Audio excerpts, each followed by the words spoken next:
Hello everyone, Earl Henderson, Primordial Defense, thank you for watching. I have another Monday quarterback video for you. I'm going to play this video and talk about things that are going on to better explain what's going on and talk about things that I think that are being done right and or done wrong. Here we go. I'm Assistant Chief Kevin Deese of the Houston Police Department.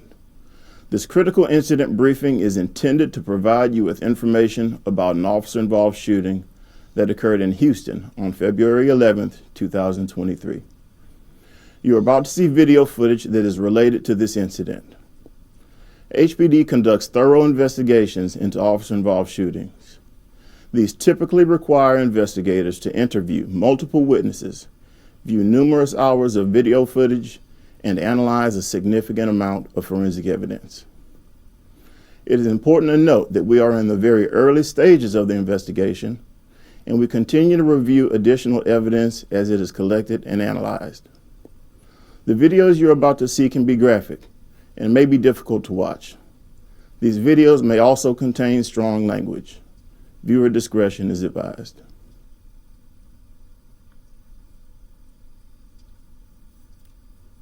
At approximately 3:17 a.m., Houston police officers responding to a domestic disturbance at an apartment complex heard a female screaming for help from inside the apartment. The officers attempted to enter the apartment, but were unable to gain entry. While the female was attempting to open the barricaded door, the male suspect, Dionte Johnny Ricco Vaughn, moved to the balcony and started making efforts to drop down from the third floor to the ground. An officer on the ground saw that Mr. Vaughn was holding a firearm and began issuing verbal commands for him to drop the weapon. Mr. Vaughn continued to hold the firearm as he dropped to the ground. The officer then tried to detain the suspect. During the struggle, the officer discharged her firearm once, striking Mr. Vaughn in the lower extremities. Mr. Vaughn dropped his weapon and fled the scene, but later returned where officers took him into custody and rendered first aid. HFD arrived and transported Mr. Vaughn to the hospital with non-life-threatening injuries. No officers or bystanders were injured.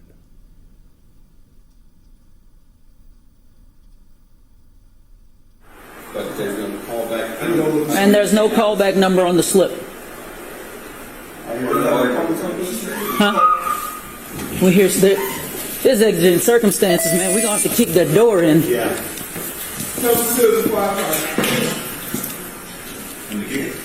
We got to wait for the sergeant. Hey, Sergeant, we got an exigent circumstance in here. This female is screaming for help. There's movement inside there. Fine, she came to the door. Everybody be ready.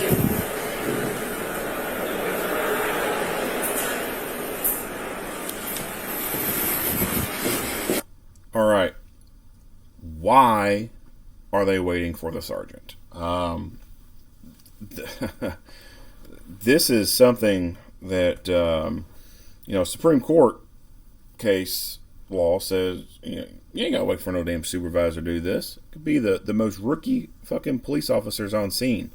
They hear something as far as exigent circumstances, they bust in the door, they can go in. So this is more of an agency-directed, or could be more of an agency-directed thing where they require a supervisor for these kind of things. I can only imagine, if that is the case, I can only imagine that the reason it would exist like that is because in the past, something happened, someone kicked the door in, and, it was gray line if it was exigent circumstances or not, or it could have been true 100% exigent circumstances. Something happened, it went to court, they had to settle, or they didn't have to settle, their municipality chose to settle, and there's a knee-jerk reaction. They said, well, in the future, anytime there might be a door need to be kicked in, we'll get a supervisor there, and we'll let that supervisor make that call.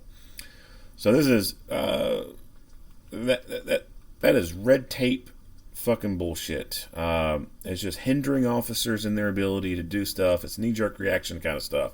Now, is that what's going on here? I don't know. It's just pure speculation on my part. Unfortunately, there are municipalities out there that will just go ahead and settle out of court. They'll make a payment just to get rid of the situation.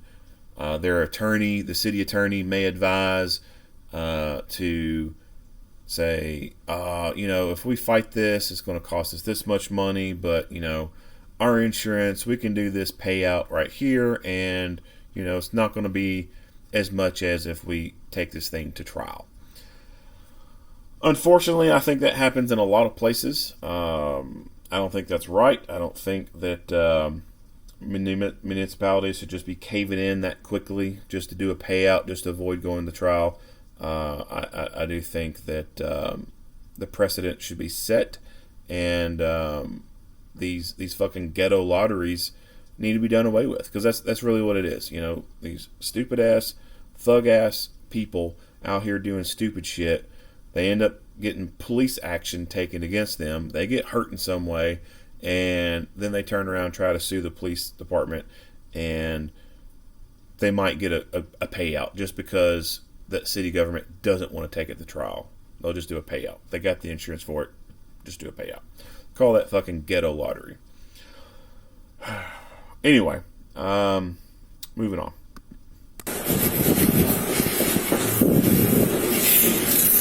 Hey, we're gonna have to kick this door in. She just ran to the door, and I think he grabbed her and pulled her away. We can hear that.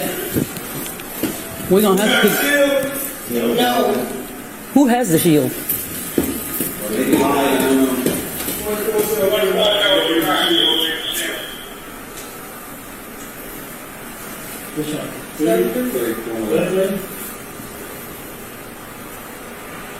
SPD!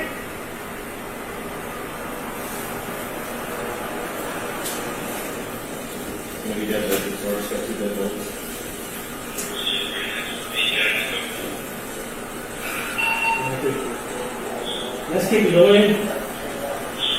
Where's that knife?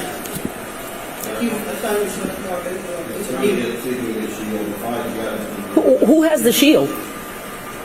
None of us do.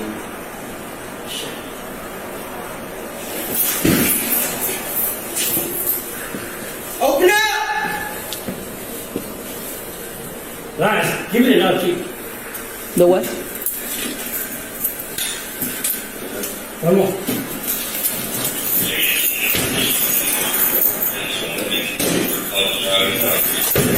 Sit down, sit down. You got pretty good cover. Can you get some eyes on the patio? I'll go down there. What we got? We're gonna look at the patio. She said apartment's on the west side. Where's that? This side? No, it's on this side. No, it's on this side. Let me see.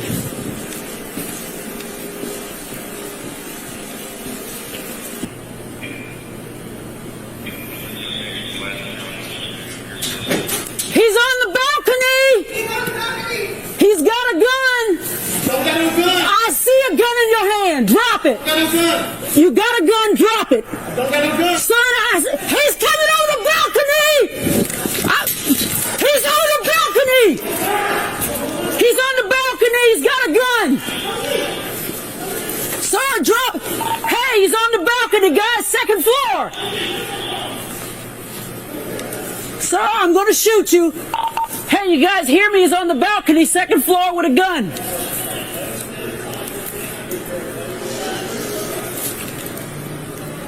Hey, Sarge, do you hear me? Sir, you pick up that gun, I'm gonna drop you. Have no gun! You have a gun, I saw it. He's on the second floor balcony with a gun. I will shoot you. Here he is. I will shoot you. Stop right there. Have no gun! Stop. Don't have no gun! Ma'am, I don't...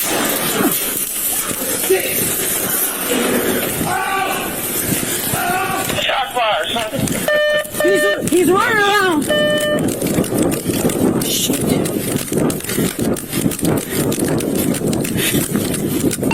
He's in a parking lot running over the fence.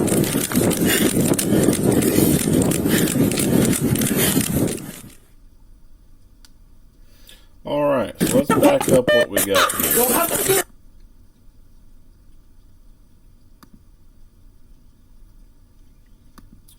So domestics.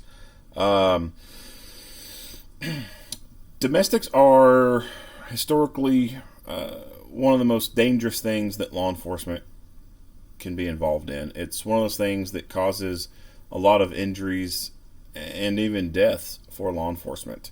When you're dealing with people who are in such emotional distress, they're just not in that same headspace that they would normally be in under any other circumstances. People can act real crazy in domestic relationships, act very irrational, don't seem like they're acting with any logic whatsoever. It really robs people of their ability to think reasonably and act reasonably. Love and the things that go with it, the jealousy, all that, can make people act just plain stupid. And there's been times where law enforcement have gone to a domestic assault where the husband has beat the shit out of the wife. And the police go to arrest the husband, and the wife goes off and goes crazy on the police because they're arresting her husband, the love of her life, who just beat the shit out of her. So, very, very dangerous kind of calls to go on. Don't know the information as far as like what the call came in was like. A lot of these domestics, it doesn't require, breaking rifles out or anything like that. But it's one of those things that could turn high risk very quickly. And if there's going to be this many officers there, then I think that it would be a good idea if your fourth officer coming in, third officer coming in, fifth officer coming in, you should be the one who goes ahead and says, you know what, I'm going to grab the rifle just in case.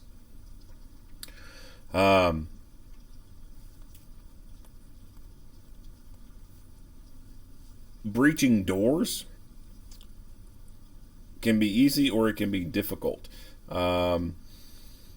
Sometimes with these apartments, you will find metal door frames and metal doors, more of a commercial type setup. Residential houses, you may come across wooden door frames and wooden doors.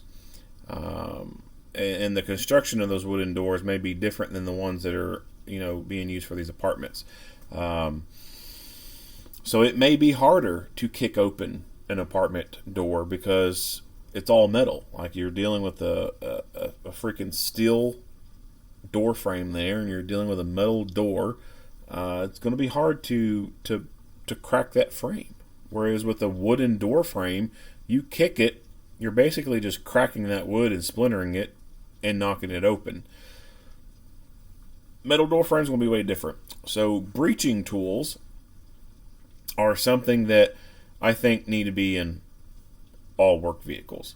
A Halligan tool is a pretty versatile breaching tool to be able to utilize to get in pretty much most doors, if not all. A sledgehammer to go along with that. You can get the battering ram and whatnot, but a sledgehammer and a Halligan tool I think are really good. In the fire service, it's Halligan tool and an axe. You could throw an axe in there, use the axe to be able to go through a wall and stuff. But if not, then a good sledgehammer and a Halligan tool I think would be a good combination for the police service side. And like I said, a Halligan tool can get you in a lot of places.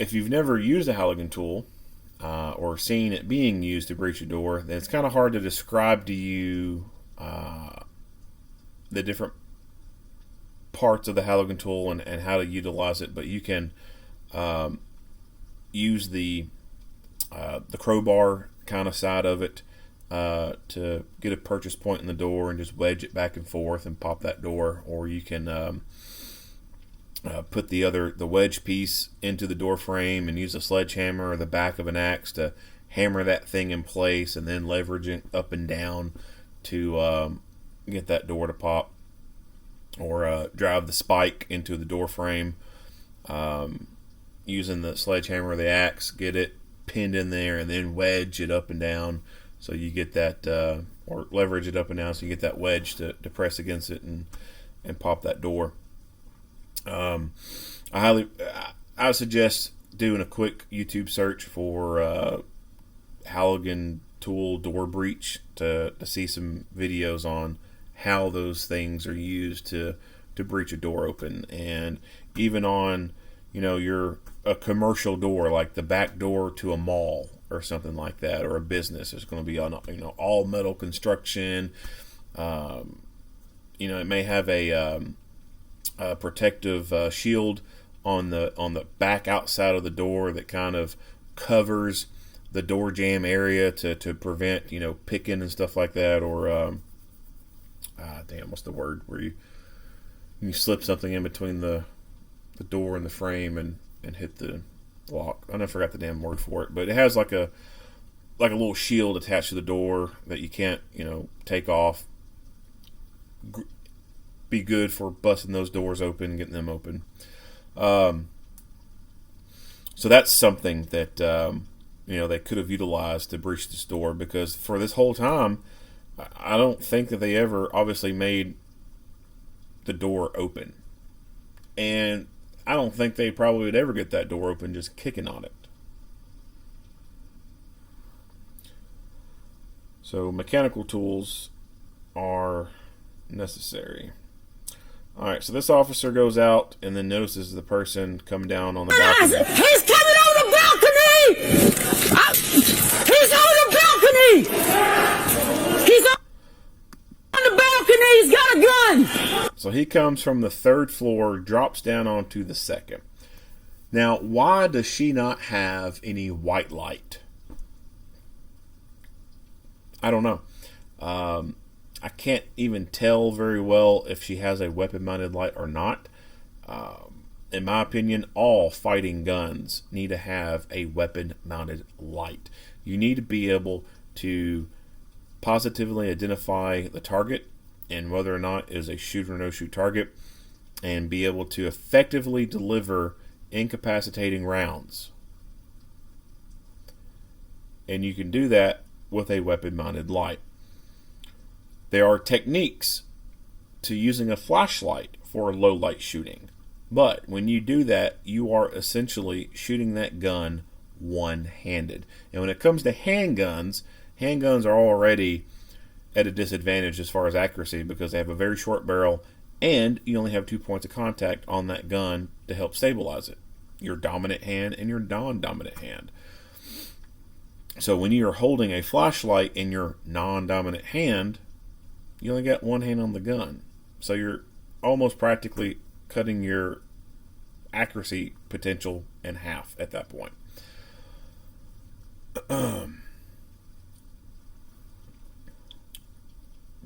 Did she not have her big patrol light on her?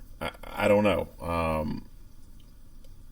She could have left it in the car, possibly. I have no idea. You should always have a flashlight on you. Even if you work daytime, you should still have a flashlight on you, on top of your weapon-mounted light. People working nights, you got your regular flashlight, right? Your utility light, your patrol light, whatever you want to call it. Back in the day, it was mag lights. Now it's mostly stream lights. A lot of people have switched away from using the larger size utility lights and going to a pocket-sized light that has a rechargeable capability, and that's kind of like their utility light that they use to look around with. Either one's fine, I guess. The important thing is one light, as far as flashlights go, one light needs to be a utility light. It's just used for general tasks, looking around, stuff like that. And you need to have another flashlight that is solely a backup to the weapon-mounted light in the event that it fails. Or, for daytime people, you have a smaller pocket-sized kind of light on you that if you go into a building that has no lights, no artificial lights, no sunlight's coming through anything, there's no windows, or you go into a subterranean environment, whatever, and it's dark, you've got a light to be able to look around with, a utility light, versus trying to use the weapon-mounted light on your gun to look around. Now, under certain circumstances, I think it's okay to use a weapon-mounted light to look around, but not every scenario is going to be okay to be using a weapon-mounted light to look around with. I have a Surefire Fury on my belt, and it is solely just for a backup fighting light. I don't use it for utility purposes. I don't use it to fucking look up under shit, to look inside things. I never switch that light on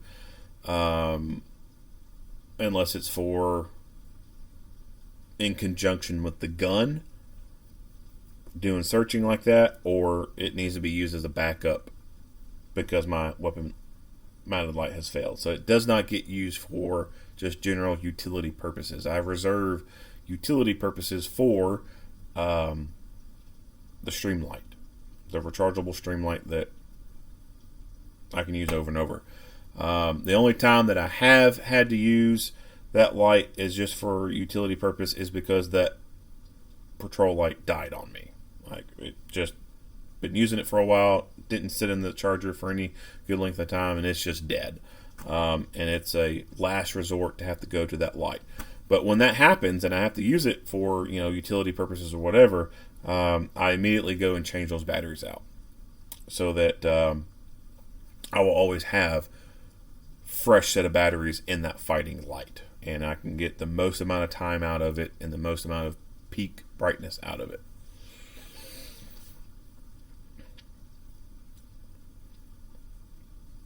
Anyway, she should have had some white light on this guy, but she was able to see with enough of the ambient light around that he did have a gun.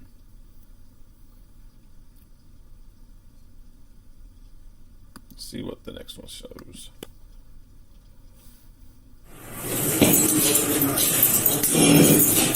Looks like they got an axe. You can see that right there.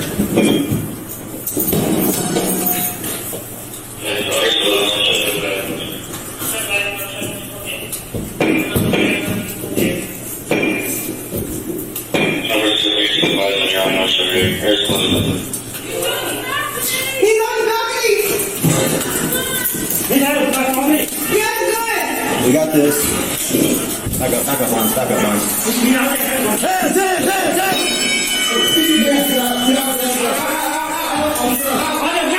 Come on. Back. Alright, so that thing he dropped over there, that's the Halligan bar. Fire departments use this combination a lot. This is, you see any firefighters who go into a house, they're going to be carrying an axe and a Halligan bar. It's just a good combination to have inside the house. It's a good combination of tools to have for firefighters to do firefighter survival, being able to escape out of a house when their normal egress is now blocked by fire that they can't suppress, or ceiling has collapsed partially, or the floor has collapsed or something like that. They can use those tools to breach a wall and go through the wall. They can also use them as anchors. They can have their bailout bag attached to them, and they can use the Halligan bar as an anchor, put that line on it, anchor it in, and then go out the window, rappel out. It's got a lot of uses for it, and they're really handy for breaching doors. So if you've got these tools, but you don't know fully how to use them, talk to your fire department and ask them when they are holding a breaching class. They should have a class where all they do is train and practice for breaching doors, and they'll have a whole door set up where they can use it over and over again with these tools. Practice breaching a doorway. SWAT teams will sometimes get these same kind of setups for practicing and stuff. So if you've got the SWAT team on your agency that has these kind of things, then obviously getting with them and learning how to use these things would be beneficial. I think it's obviously something more than just what SWAT needs to know about. I think all regular patrol people need to know how to do these things. So these things need to be utilized during training for regular people as well. But if you ain't got a SWAT team, you can turn to your fire department to see when they're holding a breaching class and jump in one of those classes, or even have them come put on a specialty class just for you all. Come on, go. Go down.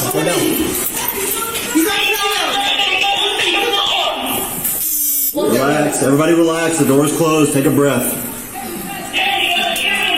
Let him stay in there let him stay inside till K9 gets here. Everybody relax. Take a breath.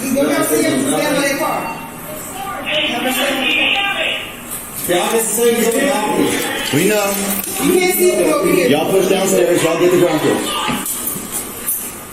More. Go downstairs. Y'all go downstairs. Hold the ground floor.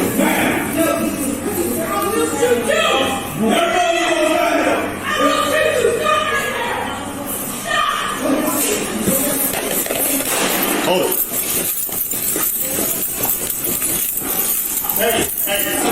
You two hold.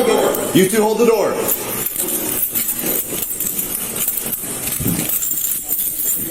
Where? I don't know. Thought you knew. Ma'am, come here. Here, get in my car.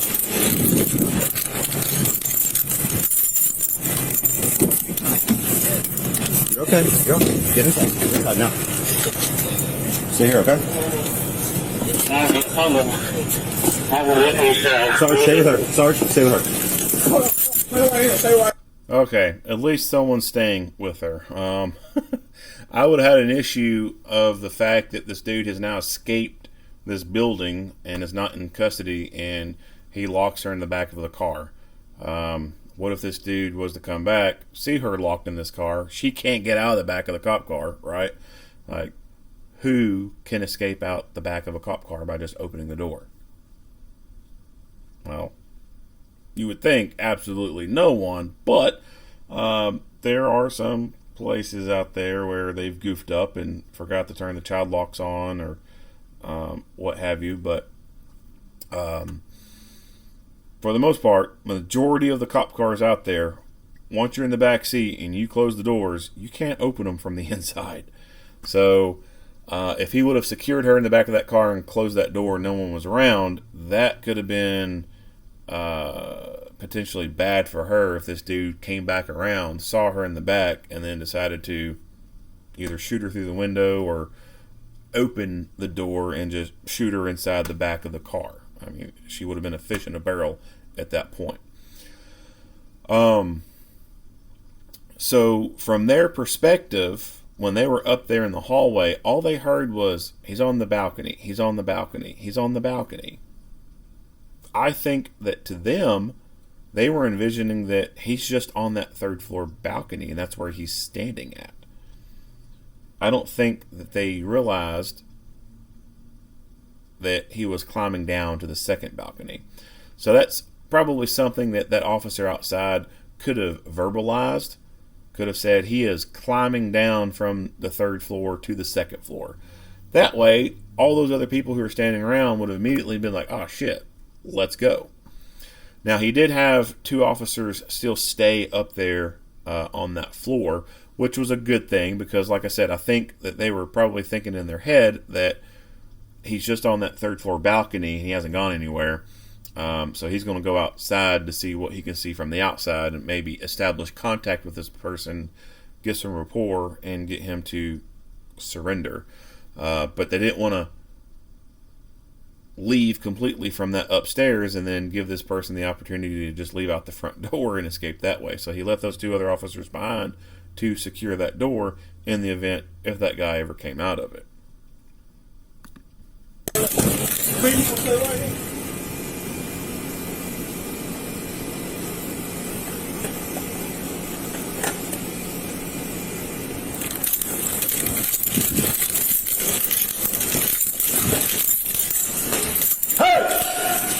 He's back at the original scene. He's back in his apartment. And he's back here. Hey, come here! Do not go back up there! 150 North Park Closet, apartment 933. Sir, stop! Let me see your hands now!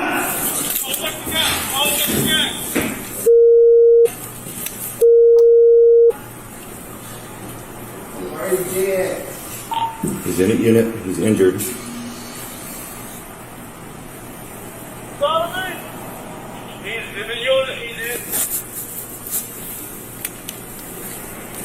Sorry, help! Can't help you unless you come out with your hands up.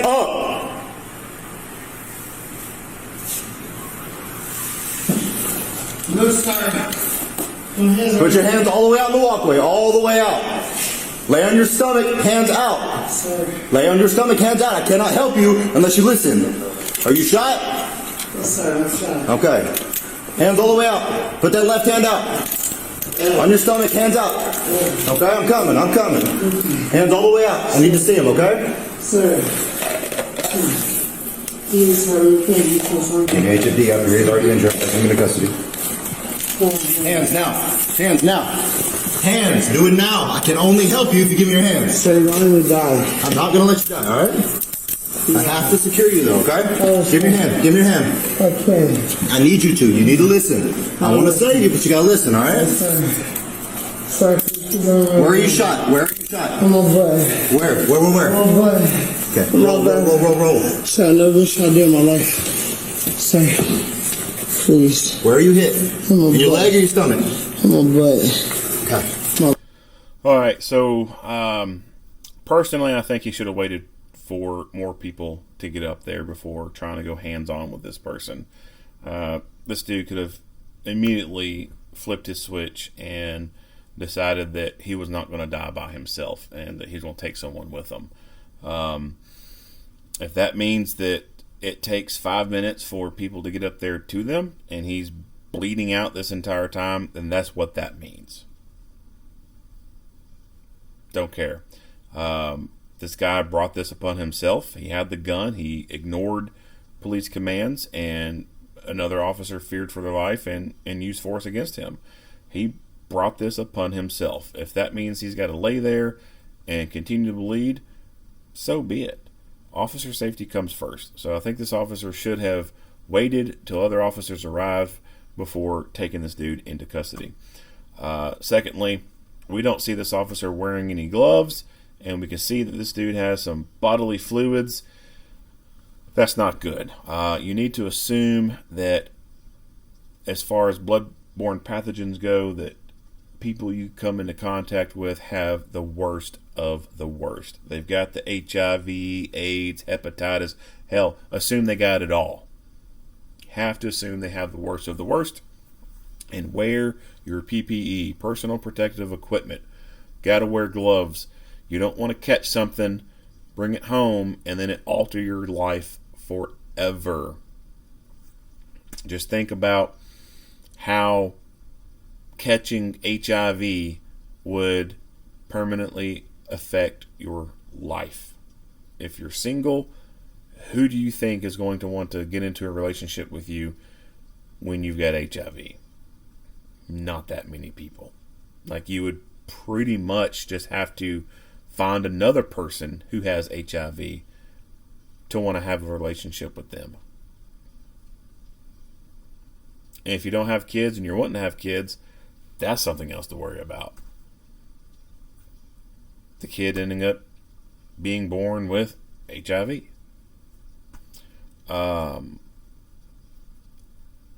It's very life altering to contract something like that. So glove up.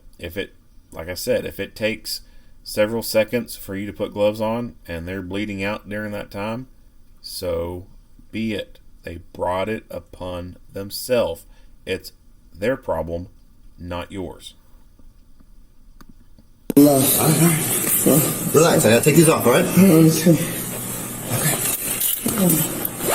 Sorry. I know, take a breath. Take a breath. What's your name? What's your name? I can't breathe.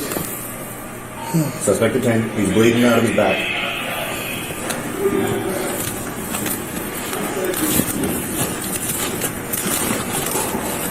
What's your name? Stay with me, okay? Hey, stay awake.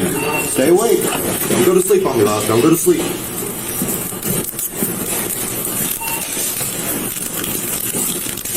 Shot me, Dad. Right here. I'm gonna try to chest seal it. Give me some. Try to slow it down.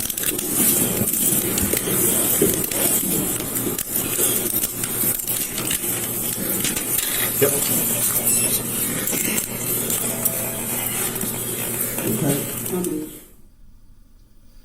All right. So that is...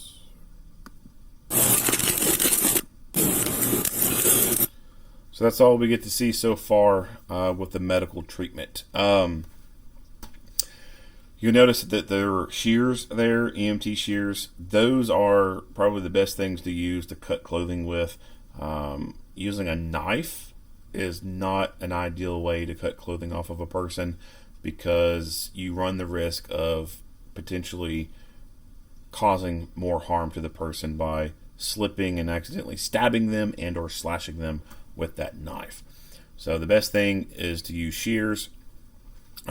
If you've got a knife that has a notch cut out in the handle, so that when the blade is in the closed position, it creates like a seatbelt cutter, that could be a viable option.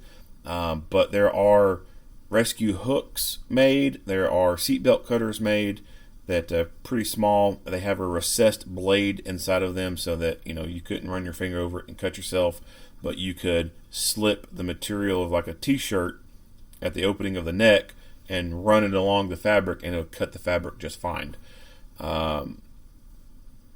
There's some tactical EMT shears that fold up to about the size of a pocket knife probably, so that you don't have this big long scissor shaped object.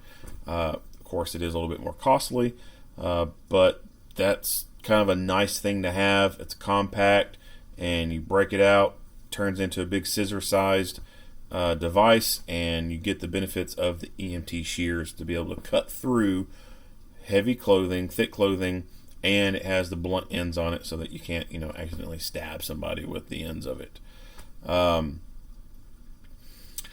When it comes to people being cuffed, the only thing, in my opinion, that needs to be cut off is the shirt.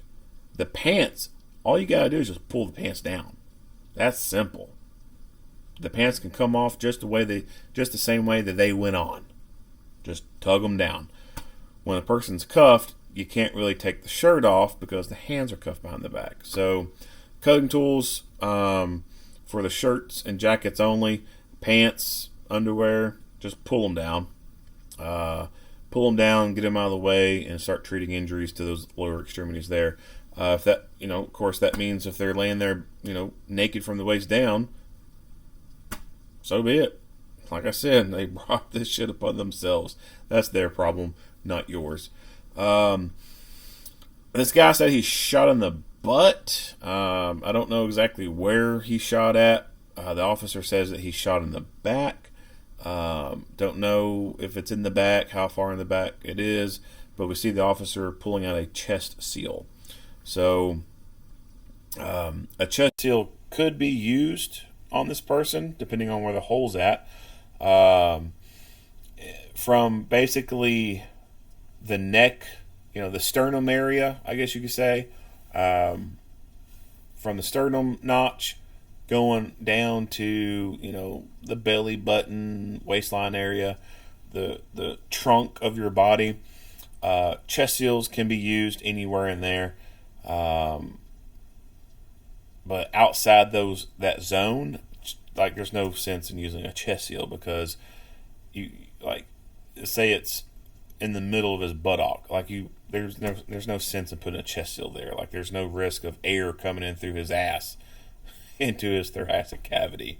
It's just the trunk of your body, like I said, from the sternum notch down to the belly button, a little bit below that area, is where you would want to be concerned with wanting to put a chest seal on to prevent air from getting into the chest cavity and causing problems from there.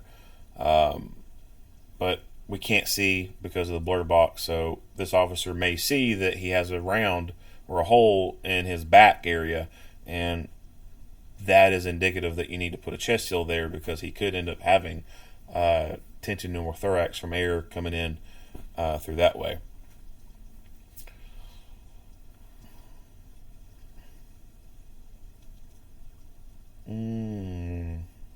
Not much else to say about this video.